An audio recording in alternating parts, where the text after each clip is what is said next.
तो हमारे शास्त्रों में शनिवार के दिन तिल के तेल से स्नान की विधि बताई है। शनिवार के दिन अगर कोई तिल के तेल से स्नान करता है पराक्रमी और बलवान हो जाता है, क्योंकि शनि का तिल का तेल है, ग्रहण नहीं करना, शरीर पर डाल के निकाल देते हैं, तो उसके त्याग का फल से हम में बल आ जाता है।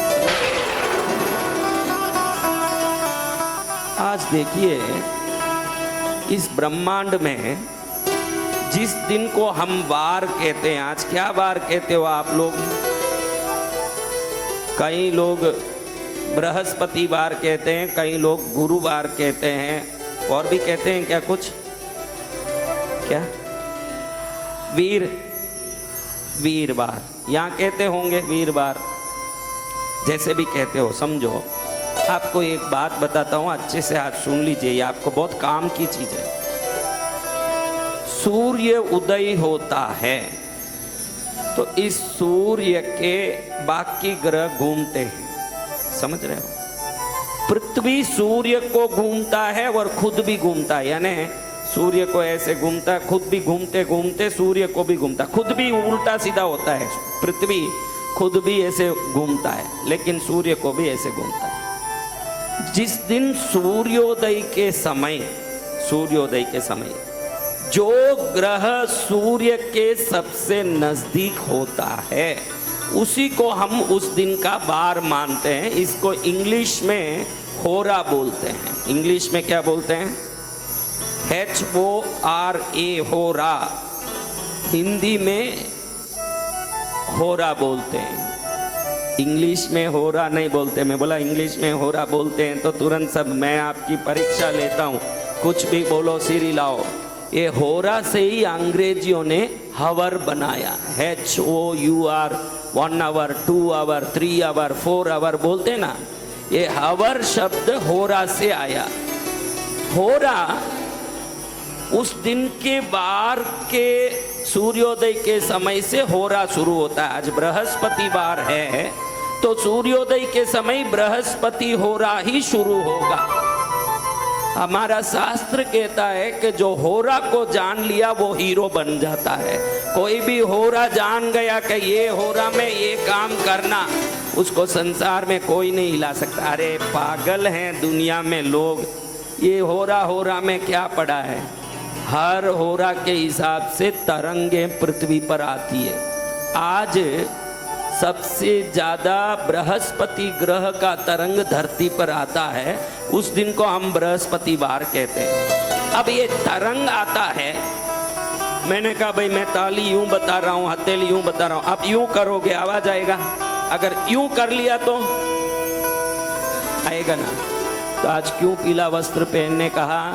जो बृहस्पति ग्रह को गूगल में चेक करो, बृहस्पति गुरु ग्रह को गूगल में चेक करो। हजारों वर्ष पहले ही हमारे ऋषि महर्षि ने बता दिया कि गुरु ग्रह पीला है। अब नासा में अमेरिका के साइंटिस्टों ने गुरु ग्रह तक सैटेलाइट भेज के अब कुछ वर्षों पहले बताए कि गुरु ग्रह पीला है। उसको हमारे ऋषि मुनियों ने युगों पहले बता दिया कि गुरु ग्रह पीला है। ये लोग तर्क कुतर्क करने वाले हैं, इसलिए वहां से फोटो आता है तो ही भरोसा करते हैं। हमारे ऋषि मुनि ध्यान में ही देख के जान लेते थे कि वो वहाँ ऐसा है, ये वहाँ ऐसा। क्या हमारे ऋषि मुनि कभी गुरु ग्रह में गए? यहाँ बैठ के ध्यान में देखते हैं, उनका आज्ञा चक्र खुला है, उससे पूरे तीनों लोग देख रहे हैं। वो कह देते हैं कि गुरु ग्रह पीला है। उस दिन पीले तरंग धरती पर आ रहे हैं। अगर उस दिन कोई पीला कपड़ा पहनता है तो वो गुरु की तरंगों को ये कपड़ा खींचने में सहयोग करता है, इसलिए उस दिन वो रंग का कपड़ा होना है। वो तरंग हम पर आता है, विभिन्न तरंग। गुरु का तरंग आने से, गुरु स्तुति में शास्त्र में कहा है, सर्वक भैया एक को भी बहुत आता है, बम बम करता है, तू थोड़ा सा देख लिया कर बेटा, आके वहीं बैठे, खाली वहीं बैठे बैठे घंटा घुमाएगा, कुछ नहीं होगा। यहाँ आके देखना पड़ेगा। कल तो अच्छा ही था, आज यूं क्यों आवाज आ रहा? देख, बंद करिए को, साउंड बढ़ा। आप सबको मैं जो बोल रहा हूं समझ आ रहा है? बराबर आ रहा है ना? बस इतना ही चाहिए। अब जिस वस्त्र को आप पहनते हो, जिस रंग का वस्त्र को पहनते हो, उसका समान रंग का कोई तरंग आता है तो वो तरंग पहले उस रंग के यहाँ जाने लगता है, उधर जाता है। फ्रेंडली वाइब्रेशन इसको कहते हैं। फ्रेंडली यानी अपने अनुकूल जगह पर तरंगे जल्दी जाने लगती है। और आपके कोई भी ग्रह खराब हो, कोई भी दशा खराब हो, अगर गुरु बलवान है तो शनि भी आपको कुछ नहीं कर सकते, ये गारंटी। इसलिए गुरु स्तुति कहती है कि सर्वग्रह बलवतराय कांचन वर्णाय पीतांबराय गुरवे नमः, यानी सभी ग्रहों को बल देने वाले बृहस्पति देव को मैं प्रणाम करता हूं। ये ग्रह पूरा पीला रंग का है, इनको चढ़ता भी सभी पीला वस्तु ही है। मैं दिल्ली में ये हरा केला ज्यादा देखता हूँ, केला यहाँ हरा ज्यादा मिलता, हरा केला। पीले छोटे केले गुरु को चढ़ते हैं, बृहस्पति देव को। पीले केले, छोटे केले, पीला लाडू।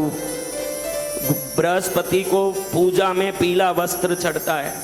जो बृहस्पतिवार को लगातार 16 बृहस्पतिवार को कोई पीला वस्त्र पहन लें और कोई पूजा ना भी करें, खाली पीला वस्त्र पहन लें 16 बृहस्पतिवार को, उनको विवेक और मार्गदर्शन मिलता है। उनके जीवन में विवेक मिलता है, उनको भगवान का एक विशेष मार्गदर्शन मिलता है। देखो, आप कई बार दुखी हुए तो गलत काम करके दुखी हुए हो, बाद में पछताते हो कि ये गलत हो गया मेरे से, ऐसे नहीं करना चाहिए था, ये धंधा नहीं करना चाहिए था, ये मकान नहीं खरीदना चाहिए था, ये फ्लैट नहीं खरीदना चाहिए था, ये गहना नहीं खरीदना चाहिए था, ये चीज उसको उधारी नहीं देनी चाहिए थी।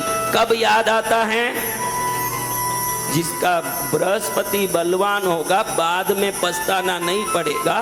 तू सही काम कर रहा है या नहीं, अवचेतन मन से उसको मार्गदर्शन मिलेगा, उसके अंदर से ही ज्ञान मिलेगा कि ये काम नहीं करने जैसा है, ये काम करने जैसा है। समझ रहे हो? तो हो सके तो बृहस्पतिवार को। दूसरी बात, बृहस्पति ग्रह का सभी चीज हर व्यक्ति उपयोग कर सकता है। शनि का, शुक्र का अगर आप उपयोग कर रहे हो और वो नीच के हैं तो उल्टा असर करेंगे, वो गलत असर करेंगे। लेकिन बृहस्पति सदा मंगल करते हैं, वो मंगलकारी है, गुरु हैं। गुरु किसी का अनिष्ट कर सकते हैं, अनिष्ट सोच सकते हैं। फिर तो ऐसे देव गुरु बृहस्पति को प्रणाम करके, आज वार ही किनका है? आज क्या वार है? गुरुवार, बृहस्पति देव का। तो ऐसे बृहस्पति वार में बोलो देव गुरु बृहस्पति की जय हो। अब अच्छी बात करनी है कि भाई हमने घड़ी घड़ी बृहस्पति बृहस्पति बोला, बोला कि नहीं? जी भगवान। ये बृहस्पति कैसे हुए भगवान? बोलो, ये बृहस्पति कैसे हुए? बताओ, बृहस्पति कैसे हुए?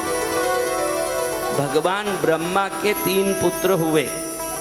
दक्ष प्रजापति तो बाद की बातें, भगवान ब्रह्मा के अत्रि, कौन? आंगिरा, कौन? ऐसे 3 पुत्र हुए। आंगिरा के पुत्र हुए आंगिरस। कौन हुए? आंगिरस। आंगिरस जन्म से ही शिव भक्त थे, ब्रह्मा के पौत्र, ब्रह्मा के पुत्र आंगिरा। उनके बेटे आंगिरस ब्रह्मा के क्या हुए? पौत्र हुए ना। जी भगवान। ये जन्म से ही शिव भक्त थे, शिव भक्ति में सदा लीन रहते थे, शिव भक्ति अच्छा लगता उनको, बड़े भक्ति में रहते। उनको लगा कि ये भक्ति कमजोर है जो यहाँ बैठ के करता हूँ, मुझे भूलोक में जाना चाहिए, भूलोक में भक्ति करनी चाहिए। उन्होंने सोचा कि भूलोक में ऐसी कौन सी जगह है जिसको शंकर कभी छोड़ते नहीं और शंकर को अति प्यारा है। अविमुक्त क्षेत्र, आनंद कानन क्षेत्र, जहाँ जहाँ सदा आनंद में रहते हैं भगवान, आंगीरस को लगा कि ये काशी ही ऐसा क्षेत्र है जहाँ शंकर सदा प्रसन्न रहते हैं और जिस जगह को कभी नहीं छोड़ने का उन्होंने प्रण लिया है। कौन सी जगह है? तो आंगीरस, जो आंगिरा ऋषि के पुत्र आंगीरस थे, काशी आए। कहाँ? काशी। काशी नगरी में आके उत्तम गंगा के तट पर अति सुंदर स्थान देख करके एक शिवलिंग बनाया। क्या बनाया? शिवलिंग। शिवलिंग की स्थापना करके शिवलिंग पर निरंतर पूजा कर रहे हैं भगवान शंकर को वंदन करके। नील प्रबाल रुचिरम विलसत् त्रिनेत्रम पासारुणोत्पल कपाल त्रिशूल हस्तम अर्धाम्बिकेशमणि संप्रविभक्त भूषम बालेन्दुबद्ध मुकुटम प्रणमामि रूपम। वंदन कर रहे हो ना आप लोग, भाग्यशाली हो। शास्त्र कहता है वंदन तुष्ट मानस मति प्रेम प्रियम प्रेमदम। वंदन करने से, हम वंदन खुद कर रहे हैं, हमारे वंदन से हमको तुष्टि मिलती है। वंदे वंदन तुष्ट मानस मति प्रेम प्रियम प्रेमदम पूर्णम पूर्णकरम प्रपूर्ण निखिल ऐश्वर्यैक्यवासम शिवम सत्यम सत्य प्रियम सत्यदम विष्णु ब्रह्मनुतम स्वकीय कृपयो पाताकृतिम शंकरम। भगवान को आपका वंदन प्रिय है। आप सत्यमय जीवन जीवो, सत्यम सत्यमयम सत्यदम। भक्ति करने वाले को सत्यमय जीवन देने वाले शंकर भगवान हैं। अन्य देवता मांगो जो देते हैं, शंकर आप मांगो जो भी देते हैं और आपका जीवन श्रेष्ठ बन जाए ये उत्तमता भी देते हैं। ये शंकर जी की विशेषता। बोलिए शंकर भगवान की। आपको शंकर उत्तमता देते हैं, समझ रहे हो? तो भगवान शंकर की पूजा कौन कर रहे हैं? मैंने बताया कौन कर रहे हैं। कौन? आंगीरस ऋषि। किस जगह पर कर रहे हैं? काशी में। यूं मानो तो गंगा माँ है, ना मानो तो बहता पानी। यूं मानो तो गंगा माँ है, ना मानो तो बहता पानी। ऐसे काशी में जहाँ गंगा उत्तर वाहिनी है। क्या है? देखो, उत्तर दिशा मुक्ति की दिशा है। शंकर उत्तर में है। उत्तर से ही हिमालय से निकल के आने वाली गंगा पश्चिम की बंगाल की खाड़ी में पश्चिम मुखी होती है। बीच में सिर्फ काशी में ही वापस जिस दिशा में आई उसी तरफ में मुड़ के जाती है। इसीलिए काशी में जाके गंगा में डूबने वाले को पुनः जन्म लेना नहीं पड़ता, मुक्ति मिलती है। क्योंकि वो काशी में शंकर जी की तरफ मुख करके गंगा में डूबता है और जो शंकर की तरफ देख के गंगा का स्नान करता है पुनः जन्म लेने का उसको नौबत नहीं आता। बोलिए काशी विश्वनाथ भगवान की जय। बोलिए शिव स्वरूप योगीराज परम पूज्य राज संत यदि डॉक्टर बसंत विजय जी महाराजा की जय। अब ऐसे काशी में बैठ करके आंगिरस ऋषि ने 10,000 वर्ष तक शिव पूजा किया। कितने वर्ष तक? 10,000। 10,000 वर्ष। अब देखो 1-2 घंटे में ही अपना कमर दुखने लगता है। महाराज चेयर डाल देते तो बहुत अच्छा होता, थोड़ा आराम से बैठते। भाई चेयर में बैठता तो अदर बैठता। धरती माँ के गोद में बैठा है तो उसकी शक्ति घर लेके जाएगा। इसी धरती में सोना है, इसी धरती में हीरा है, इसी धरती में चांदी है, इसी धरती में प्रबाल है। जब ये धरती को शरीर लगा के बैठेगा तो उसकी शक्ति जब तेरे मूलाधार चक्र में चढ़ जाएगी, तुझ में भी सोना चांदी हीरा पन्ना भक्ति शक्ति सब खींचने का ताकत आ जाएगा। कम से कम भोजन करते समय तो भी नीचे बैठ के, आजकल भोजन भी डाइनिंग टेबल पर करते हैं, बैठ के डाइनिंग टेबल। ऑफिस में टेबल कुर्सी पर बैठ के काम करते हैं। पुराने हमारे जमाने में लोग जमीन पर गद्दी बिछा के उस पर बैठ के रोकड़ बुक लेके लिखते करते, सब जमीन पर गद्दी डाल के धंधा होता। आज दुकानदार भी टेबल पर बैठा है, गिराक भी खड़े खड़े ही माल खरीद रहा है। शादियों में भी टेबल पर चीजें सजी है और बुफे खाने में खड़े खड़े ही लोग खाना खा रहे हैं। आप जब से खड़ने लगे आपके तकदीर भी खड़ा हो गया। जिस दिन आप बैठ जाओगे तकदीर दौड़ने लगेगा। जब तक ये खड़ा ही रहे। जय जय गुरुदेव। जमीन पर बैठने का आदत होना। देखो जो करंट में काम करते हैं, कोई करंट में काम करते हैं, नीचे एक लकड़ी लगा दें, उस पर चढ़ के करंट में काम करें, उनको शॉक मारेगा क्या? नहीं मारता है। नहीं और वो लकड़ी निकाल के जमीन में टच कर लें तो मारता है।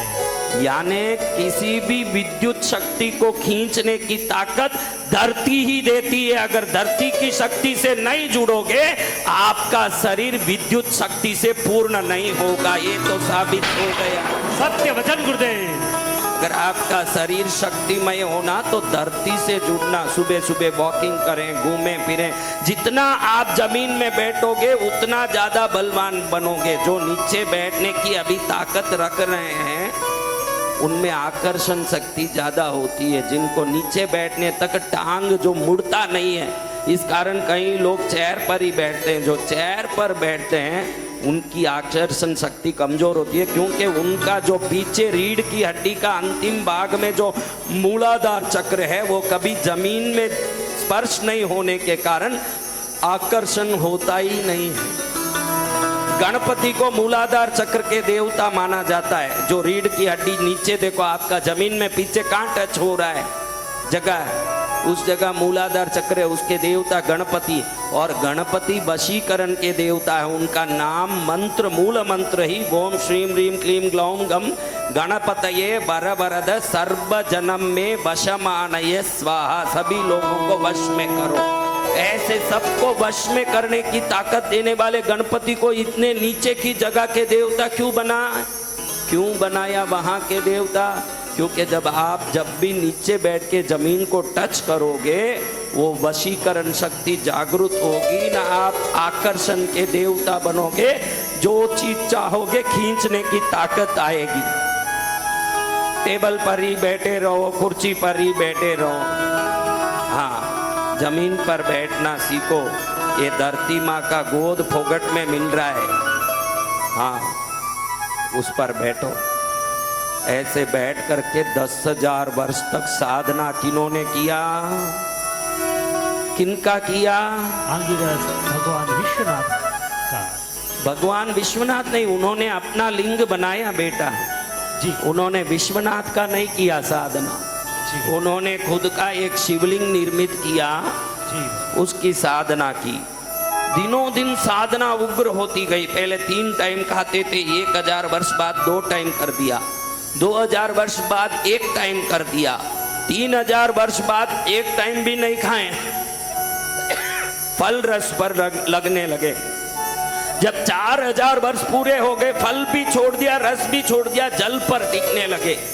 जब 5000 वर्ष तपस्या के पूरे हुए, जल भी छोड़ दिया, फल भी छोड़ दिया, हवा पर टिकने लगे। जब 10वें हजार का वर्ष आया, नाक को बंद कर लिया, हवा लेना भी बंद करके कुंभक पर जब आए, शंकर जी का कैलाश कंपायमान होने लगा। तप के अग्नि शंकर जी अति प्रसन्न हुए। काशी में उस आंगिरस के बनाए शिवलिंग में प्रवेश करके थे कैलाश में, शिवलिंग से प्रकट हुए। शिवलिंग से प्रकट होके बोलते हैं, हे आंगिरा पुत्र आंगिरस, तूने बहुत बड़ा बृहत तप किया है। क्या किया है? बृहत यानी बड़ा। तप में तू सबका पति है। लक्ष्मी के पति विष्णु को हम लक्ष्मीपति कहते हैं ना, जी लक्ष्मीपति। वैसे भगवान ने बोला तू तप का पति है, तू तप बहुत बड़ा किया। बड़ा बृहत तप करने से मैं आज तुझे वरदान देता हूं, पूरी दुनिया आज से तुझे बृहस्पति के नाम से जानेगी। जय गुरुदेव। किस नाम से जानेगी? बृहस्पति। और तू आज से मेरे आशीर्वाद से ग्रहों में एक बनेगा। और ब्रह्मा को आदेश देता हूं के देवताओं के तुम गुरु बनोगे। इन देवलोक में तुमसे बड़ा कोई नहीं होगा, सभी देवता तुम्हारे चरण में नतमस्तक होंगे। और काशी में जिस शिवलिंग को तुमने स्थापना किया है, इस शिवलिंग को बृहस्पतिश्वर के रूप में पूरी दुनिया आके काशी में पूजा करेगी। जो बृहस्पतिश्वर की सोमवार में सावन के दिन अगर कोई दर्शन कर लेगा, मूड से मूड प्राणी हो तो ज्ञान आ जाएगा, दरिद्र से दरिद्र प्राणी हो तो धन आ जाएगा। इतनी शक्ति उसको मिलेगी। जय जय गुरुदेव। उसका कल्याण होगा। भगवान ने आंगिरा पुत्र आंगिरस को बृहस्पति नाम दिया। क्या नाम दिया? बृहस्पति। आज आप लोग वीरवार वीरवार बोल रहे थे, ये नाम ही शंकर जी ने दिया है।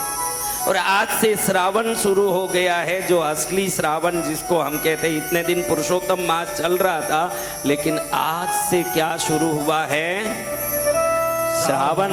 और श्रावण में शंकर जी ने इसी श्रावण में बृहस्पति को यानी आंगिरस को वरदान दिया। बृहत तप करने के कारण, तपों का पति होने के कारण ब्रह्मांड तुझे बृहस्पति बुलाएगा। उसी समय शंकर जी ने ब्रह्मा को याद किया। ब्रह्मा प्रकट हुए। क्या आज्ञा है भगवान? शंकर जी ने कहा, बृहस्पति को देवों के गुरु के रूप में अभिषेक किया जाए, इंद्र को बुलाया जाए। उसी समय में इंद्र, यम, वरुण, कुबेर आदित्यादि देवता वहां प्रकट हुए। सबको शंकर जी ने आदेश दिया, 33 कोटि वर्ग देवताओं, मैं शंकर तुमको आदेश देता हूं, तुम सब आज से सभी लोग इस आंगिरस को बृहस्पति के रूप में, देवों के गुरु के रूप में मानोगे। तुम्हारे गुरु यही होंगे। शंकर की तपस्या कैसे फल देती है देखिए।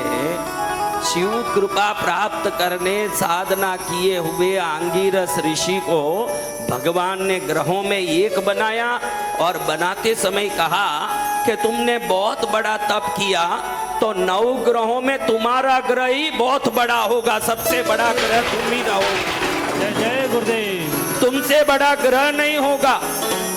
क्या होगा? तुमसे बड़ा ग्रह नहीं होगा। तुमसे बड़ा ग्रह नहीं होगा। ग्रहों में तुम बड़े रहोगे और तप में भी तुम बड़े। धन्य हुआ भगवान। इतने ही नहीं बृहस्पति, ज्ञान में भी तुम ही बड़े रहोगे। जिस कन्या का मंगल दोष के कारण अगर विवाह नहीं हो रहा है, जिस व्यक्ति का मंगल के दोष के कारण उधारी नहीं चुक रही है, जिस व्यक्ति का मंगल ग्रह के दोष के कारण बीमारी नहीं मिट रही है, उन पर भी तुम्हारी दृष्टि पड़ते ही मंगल शनि दोष भी मिट जाएगी। इतनी ताकत तुम्हारे में रहेगी। वैसे ये बृहस्पति उन ग्रहों के दोषों को वो ग्रह ही मिटा सकते हैं, लेकिन तुमने बड़ा तप किया, इसलिए मैं वरदान देता हूं, अन्य ग्रहों के दोष भी तुम्हारी कृपा से मिट जाएगी। वो ताकत तुम में आएगा। जय जय गुरुदेव। भगवान ने अनंत वरदान दिए। भोलेनाथ को प्रसन्न कर लोगे, आप मांगने जाओ एक तो मिलेगा लाख, में निश्चित रूप से बोल सकता हूं। उनकी दया ऐसी है, किसी आपने जगत में किसी भी देवता को भोले शब्द से संबोधित करते देखा है क्या? नहीं। कोई दूसरे भोले हैं? नहीं, एक ही भोले हैं, क्योंकि वो इतने भोले हैं, भक्त मांगता एक है तो वो देते लाख हैं, इसलिए वो भोले। किसी पर भी रिझ जाते हैं, किसी पर भी। एक मंदिर था, मंदिर में शिवलिंग के ऊपर ही सोने की घंटी लगी थी। क्या घंटी? चोर ने देखा कि घंटी चुराऊंगा तो बहुत पैसा आएगा, लेकिन शिवलिंग के सीधे ऊपर लटी थी। अब कैसे उठाऊं? चोर था, भक्ति तो था नहीं, तो शिवलिंग पर ही चढ़ गया। शिवलिंग पर चढ़ के घंटी उतारने लगा। उसी समय भगवान शंकर पार्वती माँ के साथ प्रकट हो गए। प्रकट होके कह रहे हैं कि भैया क्या मांगना मांगो, मैं वरदान देने आया हूँ। पार्वती माँ सिर पर हाथ रख के बोलती है, भोलेनाथ आप तो पूरे भोले हो, ये तो चोर है, आपकी घंटी चुराने आया था, इसको दंड देना कि वरदान देना, थोड़ा सोच समझ के काम करो, आपका दिमाग ही काम नहीं करता है। भगवान ने बोला तेरा दिमाग काम नहीं करता है, मेरा तो काम करता है। दुनिया ने मेरे ऊपर गंगा जल चढ़ाया, किसी ने बिल्व पत्र चढ़ाया, किसी ने फूल चढ़ाया, ये बेचारा खुद को ही मेरे ऊपर चढ़ा लिया। ये सबसे बड़ा भक्त है मेरा। जय जय गुरुदेव। ये बड़ा भाग्यशाली भक्त है, इसलिए मैं इसको ही वरदान देने आया हूँ। जय जय गुरुदेव। वो घंटी चढ़ाने ऊपर चढ़ा तो भगवान प्रसन्न हो गए कि कोई क्या अर्पित कर रहा है, कोई क्या अर्पित कर रहा है। ये खुद को ही अर्पित कर लिया, बड़ा भक्त है मेरा। ऐसे कोई बोले देवता मिलेंगे नहीं गुरुदेव। ऐसे कोई बोले, देखो मैं पिछले जन्म में शिव साधक था, इस जन्म में नहीं। मैं पिछले जन्म का शिव साधक हूँ, उसके पिछले जन्म में भी शिव साधना किया। एक जन्म विंध्याचल में, एक जन्म ओमकारेश्वर में साधना किया। इस जन्म में तो जैन कुल में मेरा जन्म हुआ, जैन धर्म में मेरा संत दीक्षा हुई, मैं जैन के रूप में जन्म लिया। लेकिन ये भगवान इतने भोले हैं कि मुझे छोड़ने वाले नहीं। इस जन्म में भी पीछे पड़ के बोलते हैं कि तू मेरा है, कहाँ जा रहा भैया, पकड़ूंगा। सत्य वचन मेरे संतरों का। इस जन्म में भी नहीं छोड़ा ये भगवान, अपने भक्तों को छोड़ने वाले नहीं हैं। भक्त भूल जाएं ये अलग बात, भगवान नहीं भूले, ये सिर्फ भोलेनाथ के पास ही हो सकता है, वो नहीं भूल, अपने भक्तों पर कृपा कर देते हैं। ऐसे भगवान भोलेनाथ की बृहस्पति पर जितनी कृपा हुई है, आज वो बृहस्पतिवार है, ध्यान रखिएगा। कल माता एक बहन ने पूछा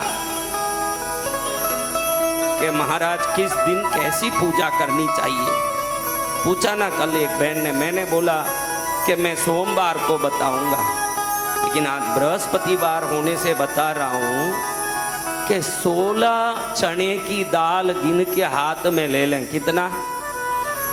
16 चने की दाल हाथ में ले लें और गंगा जल के लोटे में डाल लें, और सावन में गुरुवार के दिन, कौन से बार? बृहस्पतिवार के दिन भगवान शंकर को याद करके शिवलिंग पर चढ़ा दें, तो उनके बच्चे कभी व्यसनी नहीं होते, गलत मार्ग में नहीं जाते, उनके आगे की पीढ़ियों में कोई कलंक नहीं लगता है। ये गुरुवार में चढ़ा। जय जय गुरुदेव। छोटा सा 16 चने का दाल हमारे आगे की पीढ़ी को सुरक्षित करता है, क्योंकि ये वरदान शंकर जी ने बृहस्पति देव को दिया था कि तेरे वार पर, मेरे शिवलिंग पर तेरे रंग की कोई भी वस्तु जो चढ़ाएंगे उन पर मेरी कृपा होगी। जय जय गुरुदेव। ऐसे भोलेनाथ शंकर महादेव के चरण में हम भक्ति करने दरबार में बैठे हैं। प्रभु तो बड़े भोलेनाथ हैं, वरना देखो आप जिस जगह रहते हो उस क्षेत्र का कोई तो संसद होगा कि नहीं? जी गुरुदेव।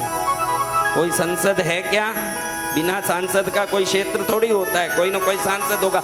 आप उसके घर गए क्या? गए? कोई गए? कोई नहीं गए। हम देखो, हमारे कारण वोट लेके सांसद बना हुआ व्यक्ति, उसके घर में जाने के लिए भी सिक्योरिटी 1000 प्रॉब्लम है, और हम योग्य हैं, अयोग्य हैं, पापी हैं, पुण्यशाली, ये तब अलग रखिए। बेझिझक रोज शिव दरबार में पहुंच जाते हैं और इनका दर्शन हो जाता है। ये कितने दयालु हैं, सोचिए। एक सांसद के घर भी पहुंच नहीं पाए आज तक। इनके दरबार में कहीं भी दरबार लगाओ, कहीं भी मंदिर हो, शंकर जी, यहाँ के प्रधानमंत्री, राष्ट्रपति, मुख्यमंत्री, राज्यपाल भी इनके चरणों के धूल होंगे कि इनसे बड़े होंगे। उधर जाने के लिए भी 100 सिक्योरिटी, 100 कंडीशन है। इधर आने के लिए कोई सिक्योरिटी नहीं है। कितने बड़े होते हुए भी कहते हैं मैं बहुत बड़ा हूँ, लेकिन तुम मेरे दिल के प्यारे हो, इसलिए सदा मेरे पास आया करो। ये भगवान है। ऐसे भगवान का नाम स्मरण से क्या होगा महाराज? देखो, पुराने जमाने में पुरुष भी कान में बाली लगाते थे, आज भी राजस्थान के लोग, गुजरात के कुछ लोग बाली लगाते हैं, बाकी क्षेत्रों के लोगों ने बाली लगाना छोड़ दिया। बहनें आज भी लगाती है। लगाती है क्या? कौन कौन लगाई हुई है? कहीं तो आज भी बांडी घूम रही है। कान में जिनके हैं ना, किस लिए हैं? इधर एक सूक्ष्म नाड़ी है। क्या है? ये सूक्ष्म नाड़ी का छेद हो जाता है तो फिर ये कान धीरे धीरे दिव्य ऊर्जा और दिव्य वाणी को आकर्षित करने लगता है। हमारे पूर्वजों को मालूम था कि यहाँ छेद कर दोगे तो जो सूक्ष्म आवाज है देवताओं के, ध्यान करो तो वो सुनने मिलेगा, अगर यहाँ छेद हो तो। और जिसके छेद ही नहीं, अभी छेद रह के क्या करे? कौन ध्यान करते हो तुम में? खाली झगड़ा ही कर रहे हो घर में। कभी ध्यान किया बैठ के? एक कान में जिनको छेद है, आपको एक विशेष सुविधा भगवान ने दिया है। जब आप ध्यान में बैठोगे तो यहाँ से मनोबहुआ नाम की नाड़ी जा रही है। वो बोलना नहीं नाम, क्योंकि संसारियों के सामने योग नाड़ियों के बात नहीं करनी चाहिए, लेकिन मैं फिर भी समझा रहा हूँ कि मनोबहुआ नाड़ी से ही देवताओं की बातें साधक सुन पाते हैं। जब ये खुल जाती है, छेद होता है, तो वो नाड़ी खुलती है। जब ये नाड़ी खुलती है तो पद्मावती क्या बोलना चाहती है। अभी देखो, आप कृष्णगिरी आते हो, माँ के सामने प्रार्थना करते हो, माँ गूंगी थोड़ी है, जरूर कुछ जवाब दे रही है, लेकिन साधारण कान उनको सुन नहीं पाएगा। उसके लिए विशेष शक्ति चाहिए। तो जब हम छोटे थे तो हमारे माँ बाप कान छेदते थे ताकि बड़े होके जब दुख में पड़ जाएं, संकट में पड़ जाएं, तो देवताओं के मार्गदर्शन से हम सही मार्ग में पहुंच जाएं। इसलिए कान छेदा जाता था। अब कौन इस पुरुषों में किसका कान छेदा हुआ है? 2-4 के, वो भी 2-3 हैं बस, बाकी सब बांडे लोग हैं। तो महाराज थोड़ा ध्यान भी कर लिया करो कभी। रोज सुबह उठ के 5 मिनट ध्यान करो। खाली कान छेदने से, कार में बैठ के कन्याकुमारी जाना है, खाली कार में बैठ जाएं तो काफी है कि ड्राइविंग भी करना पड़ेगा? नहीं, कार में बैठ गए महाराज, कन्याकुमारी आ जाएगा। तो छेदने से कान में देवों का आवाज नहीं आएगा, ध्यान करने से देवों का आवाज आएगा। ड्राइविंग भी करना पड़ेगा।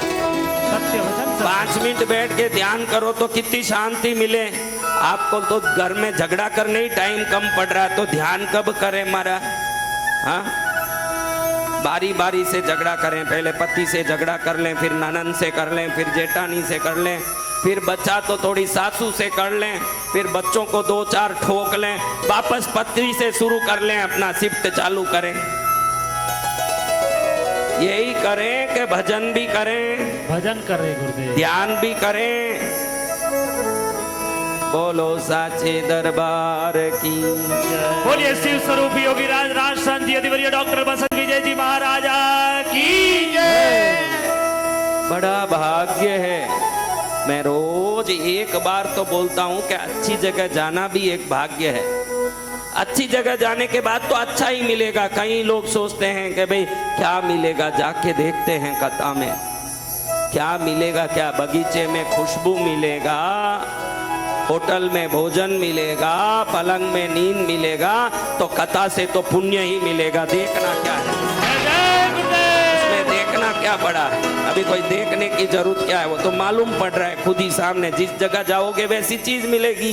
कथा में जाएंगे परम पुण्य मिलेगा, और इनकी कृपा हो गई तो और 1000 चीजें साथ मिलेगी। वो तो उनकी कृपा हो जाए, क्या क्या नहीं मिले। सत्य वचन सदगुरु भगवान। ऐसे भगवान के श्री चरण में आज बृहस्पतिवार में बैठे हैं। चलो अभी आप सब 12 बार, कितनी बार? 12 बार, ज्यादा नहीं, 12 बार में कितना टाइम लगेगा? 12 बार ओम नमः शिवाय बोलो।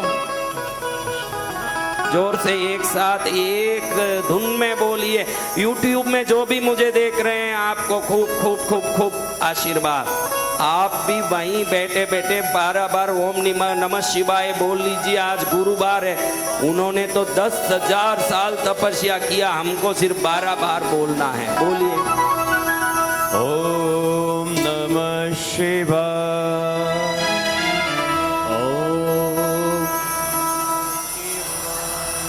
ओम नमः शिवाय।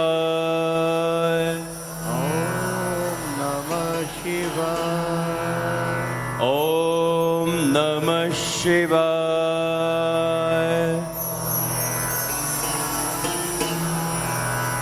ओम नमः शिवाय।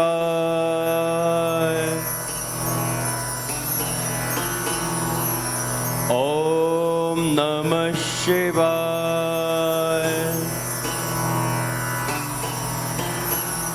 ओम नमः शिवाय।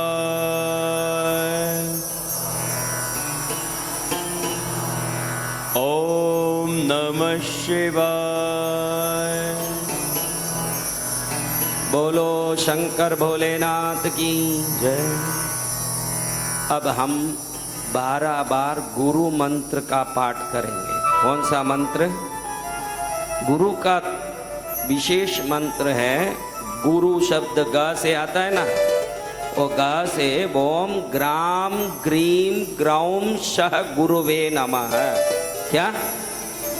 ओम ग्राम, बोलो ग्राम, ग्रीम ग्रौम शह गुरुवे नमः। 12 बार बोलो। ओम ग्राम ग्रीम ग्रौम सह गुरुवे नमः।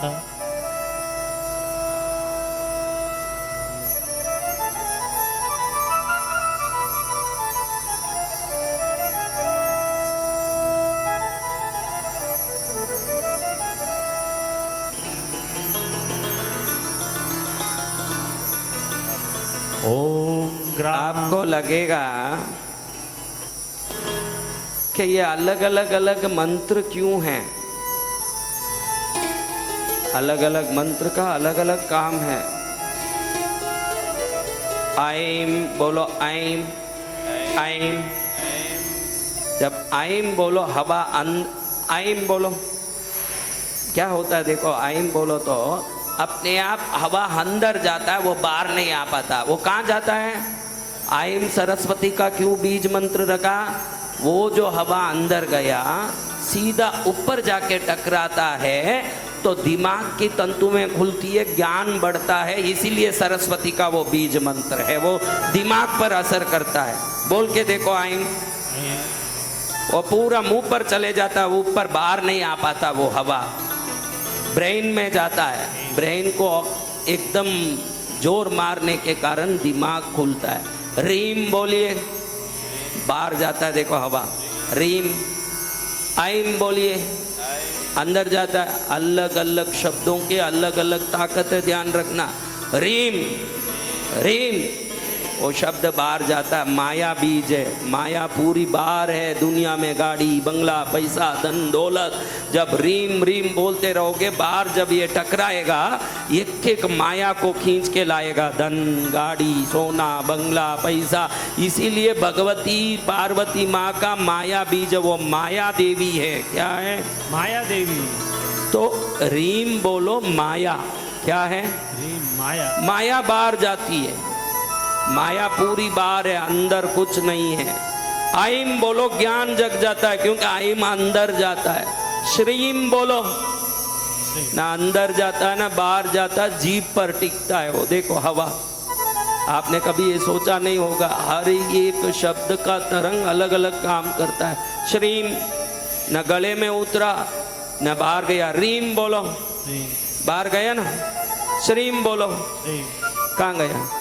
गले में ही नहीं उतरता है, बाहर भी नहीं जाता, यहाँ टिकता है। यहाँ टिके तो क्या करेगा? विशुद्धि तंत्र को जागृत करेगा तो लक्ष्मी आने लगेगी। ये लक्ष्मी बीज है। जय गुरुदेव। सभी बीज मंत्र शरीर पर काम करते हैं, शरीर को कंपित करके ही बाहर जाके चीजों को खींचते हैं। उसको सही ढंग से जो बोलता है वो हर काम को सिद्ध कर सकता है। सही ढंग से बोलना चाहिए। श्रीम बोलो। श्री एक बूंद हवा भी गले में उतरा क्या? नहीं। आइम बोलो। देखो गले में उतरे आवाज। तो एक एक बीज मंत्र का एक एक ताकत है। अम आम इम ईम उम ओम रिम रीम रिम रीम अम आइम उम औम अम अह, ये मातृका है। 16 मातृकाएं हैं। ये 16 ही मात्रा को 5-5 अगर काली कंबली में बैठ करके पूर्व दिशा में बैठ के 5-5 हजार जाप कर लोगे तो आपके जीभ से जो निकलेगा वो सत्य होके ही रहेगा, क्योंकि मातृका सिद्ध हो गई तो वचन सिद्ध हो जाता है। क्या हो जाता है? वचन सिद्ध हो जाता है। हाँ, व्यक्ति तप से वचन सिद्ध हो सकता है। वचन सिद्ध कैसे हो सकते हैं? या तो तपस्या करो खूब, आपका वचन सिद्ध होगा। जीवन में कभी झूठ ही नहीं बोला, सदा सत्य बोले, उनका भी वचन सिद्ध होता है। जो जप साधक हैं उनका भी वचन सिद्ध होता है।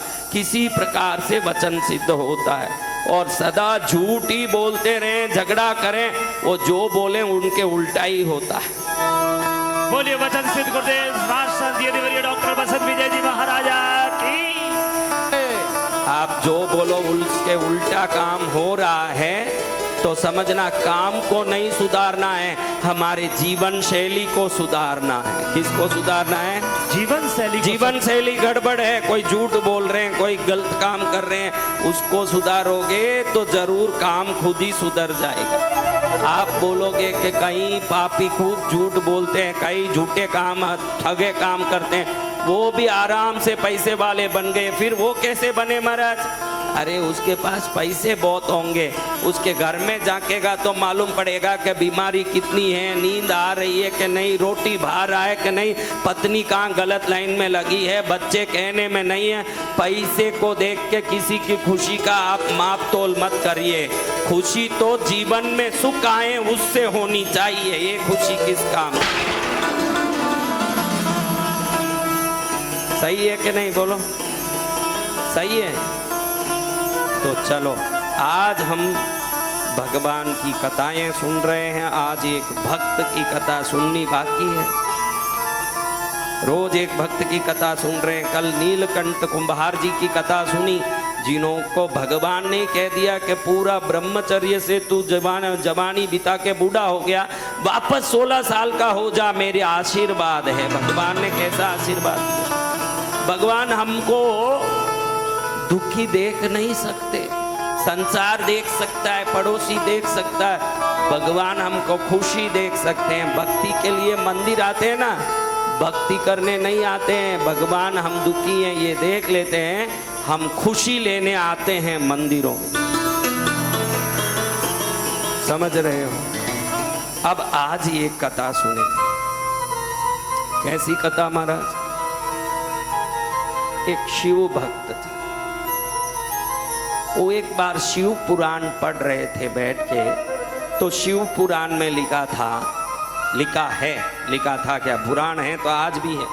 तो शिव पुराण में लिखा है कि प्रभु शंकर जी को गुगुल का धूप करें तो जरूर शंकर जी एक दिन आकर्षित होकर दर्शन देते। पढ़ते ही इनको लगा मुझे तो शंकर का दर्शन चाहिए और कुछ नहीं चाहिए। दे दे दे दे दे दर्शन दे दे शंकर मेरे भोलेनाथ। क्या दे दे? तो शंकर जी को कहते हैं कि शंकर जी आपके पुराण में तो लिखा है कि गुगुल डालने से आपका दर्शन होता है। भले ही कभी भी हो, मैं रोज गुगुल डालूंगा आपके मंदिर में आके। एकदम भारी गुगुल खरीदा, महंगा वाला। आज भी गुगुल बहुत महंगा है, गुगुल इतना सस्ता नहीं मिलता। असली गुगुल हजारों रुपयों किलो में होता है, क्योंकि गुगुल किसी वृक्ष के रस के रूप में निकलता है। वो वृक्ष का रस ही गुगुल बनता है, उसका धूप। आप देखो किसी भी देवता हो, सिर्फ गुगुल का आप हवन करोगे, एक न एक दिन उनको हवन कुंड में प्रकट होना ही पड़ेगा। दुनिया में देवों को खींचने का अगर कोई वस्तु है तो वो गुगुल है, देवों को आकर्षित करता है। जय गुरुदेव। क्या करता है? देवों को आकर्षित करता है सदगुरु भगवान। तो वो वस्तु का नाम क्या है? गूगल। गूगल। गूगल। आज लोग बोलते हैं हम गूगल अच्छी तरह जानते हैं, वो सर्च करते हो मोबाइल में, वो गूगल नहीं, धूप डालते हैं वो गूगल की बात करता हूँ। हर आदमी गूगल गूगल करने लगा। अरे उस गूगल से तो थोड़ी जो खोपड़ी है वो भी खराब हो जाएगी, इस गूगल का धूप करोगे तो भगवान प्रकट हो जाएंगे। दोनों गूगल में फर्क है। सत्य वचन सदगुरु भगवान। अब ये गूगल की करोड़पति होके पूजा शुरू किए। आसपास में जितने शिव मंदिर हैं सब जगह गूगल डलवावे। धीरे धीरे धीरे धीरे पैसा खत्म होने लगा, और इनका पैसा जैसे जैसे खत्म होने लगा पत्नी ऐसे ही गर्म होने लगी। क्या आप एक गूगल में पैसा बर्बाद कर रहे हो, हम कंगाल हो जाएंगे, ध्यान रखिए, ज्यादा इसमें मत पड़िए। जितनी भक्ति करनी है घर में उतना गूगल लगाइए। पूरी दुनिया में गूगल भेजोगे हमारी क्या गति होगी। वो बोलते हैं मैंने शिव पुराण में पढ़ लिया है कि शंकर जी का दर्शन गूगल डालने से होता है। मुझे शंकर जी का दर्शन चाहिए, मेरा लंगोट भी बिक जाए तो चले, मैं तो शंकर जी का दर्शन करके ही रहूं। जय गुरुदेव। गूगल भेजते हर जगह मंदिर में भेजते एक दिन इनको पूरी संपत्ति खाली करनी पड़ी गूगल के पीछे। इनका नाम ही गूगल भक्त हुआ। इनका नाम क्या हुआ? गूगल भक्त। इनका नाम ही भूल गए लोग, सब बोलते अरे गूगल वाले भक्त, गूगल वाले भक्त, गूगल वाले भक्त हो गए। घर बेचना पड़ा। क्या हुआ? घर बेच। पत्नी बहुत रोई, अब तो छोड़ दो, अब छोड़ दो ये गूगल मंदिरों में जाके डालने का काम। आपको भी कोई मंदिर में सेवा करते समय रोके ना तो जरूर इन कहानियों को याद करके सोचना कि अब भगवान प्रकट होने का समय आया, इसीलिए संकट आया है। क्योंकि जब बड़ा संकट आता है तो जरूर उस परीक्षा में हम उत्तीर्ण होकर भगवान की कृपा प्राप्त करते हैं। जय गुरुदेव। ये सुनोगे तब आप मान लोगे ये बात। अब उनको लगा कि क्या करूं, मुझे तो गूगल ही चढ़ाना, घर बेच दिया। घर से जो पैसे आए उसमें गूगल जला के वो भी पैसा खाली कर दी। अब बर्तन बेचने पड़े, जितने भी घर में चांदी के बर्तन थे, अच्छे बर्तन थे, सब बेचा। मट्टी के बर्तन में एक झोपड़े में जाना पड़ा। जो राजा जैसे जीवन जी रहे थे, ये गूगल डालते डालते मंदिरों में झोपड़े में पहुंच गए। कहाँ पहुंच गए? झोपड़े में। झोपड़े में जाके बैठे हैं। पत्नी के हाथ पैर के सब गहने बिक गए। एक दिन ऐसा आया, बच्चे 4 दिन से भूखे, परिवार में कोई रोटी नहीं खा रहे हैं। पत्नी ने सोचा कि अभी कम से कम आटा लाने जितना तो पैसा चाहिए। शरीर के सब गहने बिक गए थे। वो सोची अब मैं क्या करूं, बर्तन मिट्टी के हैं, ये झोपड़ा है, इसको तो कोई खरीदेगा नहीं, मिट्टी के बर्तन कौन गिरवी रखेगा भाई। तो इसको याद आया, चलो मेरा एक छोटा सा मंगलसूत्र का टुकड़ा है, ये टुकड़ा दूं इनको, आटा ले आएंगे, कम से कम 15 दिन घर चलेगा, और तो क्या करें। तो उसने अपना मंगलसूत्र खोल के दिया कि भाई जाओ आटा ले आओ, ये बच्चे 4 दिन से भूखे हैं। पहले वाले को तो बुखार आ गया है भूख से, कहीं मर न जाएं। दूसरा वाला बहुत छोटा है, भूखा नहीं रह पाएगा, आज इसको नहीं खिलाए तो ये भी मर जाएगा, फिर अपने बच्चे मरेंगे, हम किस काम के रहेंगे। जाओ ये मंगलसूत्र बेच के आप पहले आटा ले आओ। अब ये मंगलसूत्र लेके रोते रोते जा रहे हैं कि भगवान आपने ये क्या परीक्षा ली, हम इतने धनवान थे, आपकी भक्ति कर रहे हैं, तो हम पर इतनी गरीबी कैसे आ गई, आप हम पर कृपा क्यों नहीं कर रहे हैं। बड़े रोते रोते रास्ते में जा रहे हैं कि मंगलसूत्र बेच के आटा ले आऊं, घर में बच्चे भूखे हैं। रास्ते में गूगल बेचने वाला जा रहा है, गूगल गूगल गूगल खरीद लो। इनको देखते ही मन में आया, ये कौन से बच्चे अमर होने आए हैं, आज नहीं तो कल मरेंगे। ये परिवार कौन सा रहने वाला ना, मैं कौन सा रहूंगा, रहेगा तो इस धरती में भक्ति और भगवान। मुझे तो गूगल लेना चाहिए, आटा नहीं लेना चाहिए। आप सोचो, इस परिस्थिति में आपको भगवान ही याद नहीं आएंगे अगर घर में बच्चे भूखे। आप बोलेंगे कौन से भगवान, हम इतने साल से पूजा किए कुछ नहीं मिला, ऐसे कोई भगवान होते हैं क्या, मुझे नहीं जाना चाहिए, आप यही बोलोगे। भक्त वो नहीं होता जो कुछ मिलने के कारण भजन करता है, भक्त वो होता है जो भगवान मिल गए इसलिए भक्ति करता है। जय गुरुदेव। बड़े गूगल लिए इन्होंने। अब पत्नी को उधर किसी रास्ते में जाने वाले ने आके बता दिया कि तेरे पति ने तुरे दिए हुए मंगलसूत्र से गूगल खरीद लिया। इसके तो पारे चढ़ गए जोरदार। उधर खड़ी होके जोर जोर से घर में ही चिल्लाने लगी, नालायक आदमी है, बुद्धि नहीं है, कोड़ी का घर बर्बाद किया, परिवार बर्बाद किया, बच्चे मरने लायक हो गए, अभी भी गूगल के चक्कर में ही पड़ा है। जैसे जैसे वह गाली देने लगी, शंकर जी की कृपा उस झोपड़े पे होने लगी। अचानक झोपड़े पर सोने की मुद्राओं की बरसात होने लगी। बोलिए भक्तवत्सल भगवान की।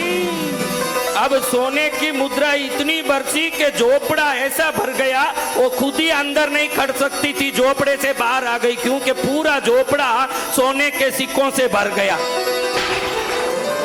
जय गुरुदेव।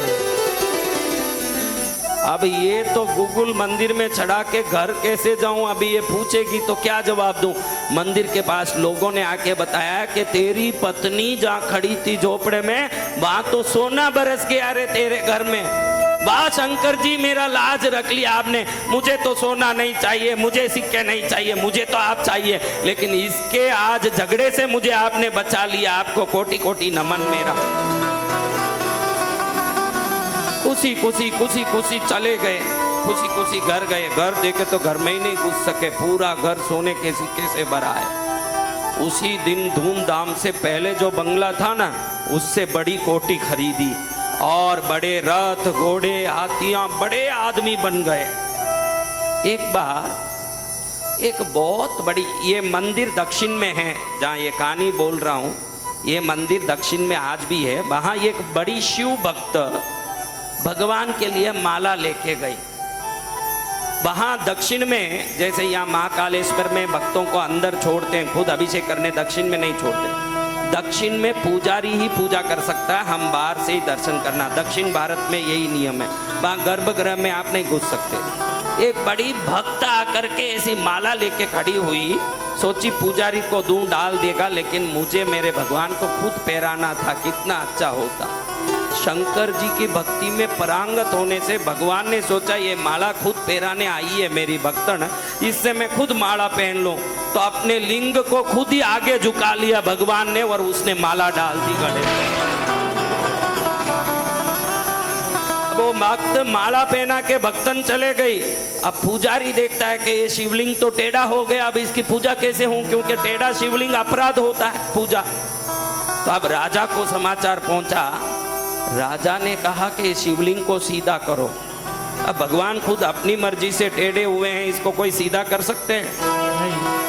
तो हाथी बुला के बड़े बड़े सांकल लगा के खींचा गया, 10-10 हाथी लगाए गए, शिवलिंग सीधा नहीं। इधर ही आके रोज ये गूगल भक्त गूगल चढ़ाते थे।